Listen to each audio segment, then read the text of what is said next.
11 మంది బెట్టింగ్ యాప్లను ప్రమోషన్ చేస్తున్నటువంటి యూట్యూబర్లు, టీవీ ఆర్టిస్టులు, ఇన్ఫ్లుయెన్సర్స్లపై దర్యాప్తును ముమ్మరం చేసినట్లు Hyderabad west zone DCP Vijay Kumar తెలిపారు. ఫిర్యాదుకు అనుగుణంగా ఆధారాలు సేకరిస్తున్నామని, ఆధారాలను బట్టి 11 మందికి నోటీసులు ఇచ్చి విచారణ చేయడంతో అరెస్టులు కూడా చేస్తామని తెలిపారు. చట్టపరంగా ఎవరిని వదిలిపెట్టేది లేదని ఆయన హెచ్చరించారు. ముఖ్యంగా పరేషన్ బాయ్స్ ఐడి నిర్వహిస్తున్న ఇమ్రాన్ ఖాన్ అసభ్యంగా, అభ్యంతరకరంగా చిన్నారులతో వీడియోలు చేసి ప్రచారం చేయడం సరికాదన్నారు.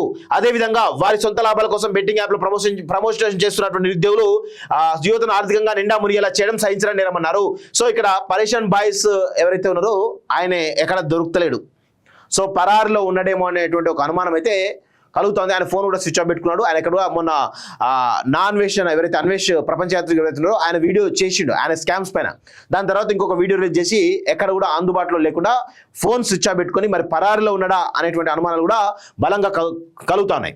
సో అదేవిధంగా వారి సొంత లాభాల కోసం బెట్టింగ్ యాప్లు ప్రమోషన్ చేసి నిరుద్యోగులు యువతను ఆర్థికంగా నిండా మునిగేలా చేయడం సహించడం నేరమన్నారు. ఈ బెట్టింగ్ యాప్ల నుంచి ఇన్ఫ్లుయెన్సర్లు ఆర్థికంగా ఎంత లాభపడ్డారు, ఎలా డబ్బులు తీసుకున్నారు, వాటికి సంబంధించిన ఆర్థిక లావాదేవీలు పరిశీలిస్తామన్నారు.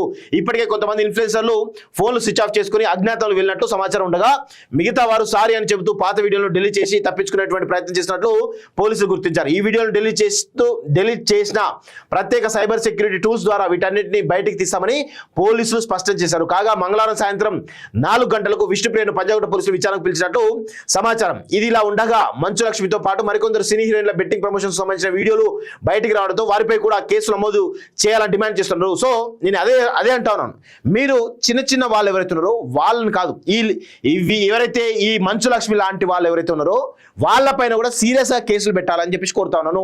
అలా పెట్టకుండా కేవలం చిన్న ఆర్టిస్టుల పైన పెడితే పోలీస్ డిపార్ట్మెంట్ పైన నమ్మకం పోయేటువంటి అవకాశం అయితే ఉంటుంది.